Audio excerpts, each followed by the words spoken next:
So you talked about your attorney referral practice. What happened to that? What did you use it for? Well, you know, I got a call from my mother, and as a Southern boy, it's all about your mother, right? So I told you I was going to come back to there. My mother had left, you know, later in life. Her husband, my stepdad, said, "What do you want to do?" And instead of saying she'd like to go and sit by a pool somewhere and hang out, she said, "I'd really like to be a pastor."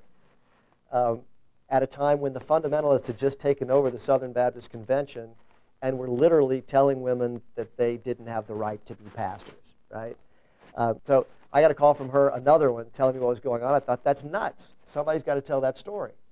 Having never been on a film set in my life, I went and sold my interest in this freelance attorney's business, bought a camera, showed up a day after I was told this thing was happening, having never shot the camera, to film a film called Battle for the Mind. And again, crazy, outrageous, because talk about a financial decision. Let's go make documentaries about Southern Baptists. Big business! It's going to be huge! Funny thing is, though, if you take this to pause for a moment, think that, and the guy who made that documentary that, thank God, worked out and was award-winning, he's going to be the poker guy. That's an interesting trajectory, too. So, but no, I went out and did that thing, I guess, again, just with the belief that, that it was a story I needed to tell. I had no choice. I needed to go do this.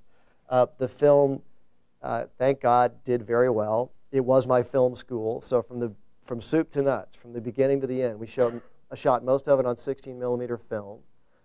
I went through the process of both editing, touching the film, cutting the negative, all of that stuff I got to touch, so I did it firsthand. And luckily it got out there, got to the attention of a lot of people, won a bunch of awards, was on PBS's POV program. Do you guys know that? If you don't, every summer PBS does something that you really should watch. It's like they take 10 films out of hundreds that are submitted and they put them on that are just really amazing things. I had no idea how lucky I was to be on that.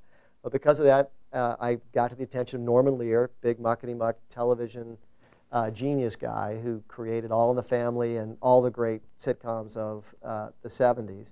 And he called me into his office. You know, one of those things where Norman Lear's on the phone. You go, okay, yeah, tell Kevin I'll call him back.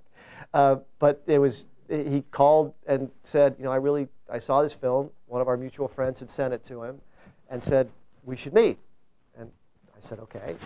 So I showed up in his office for our 20-minute meeting that lasted 2 hours.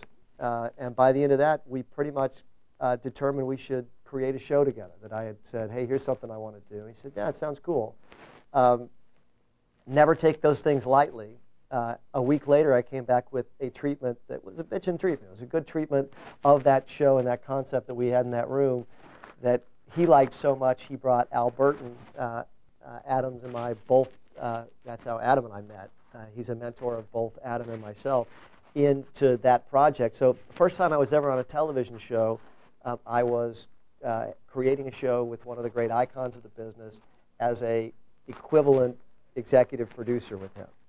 It doesn't happen that often, but you know, I think part of this is you need to be way open to what's going on. You're sitting here today thinking you know what the hell you're going to do in your life, and I promise you, you don't. Every entrepreneur that has a story will tell you of the 2 to 3 businesses that they tried before that either died for reasons they had to do with or not to do with, or ventures that worked or didn't work. And they'll tell you if you're open to things, they walk through the door and you find you'll be in places you never imagined you would be.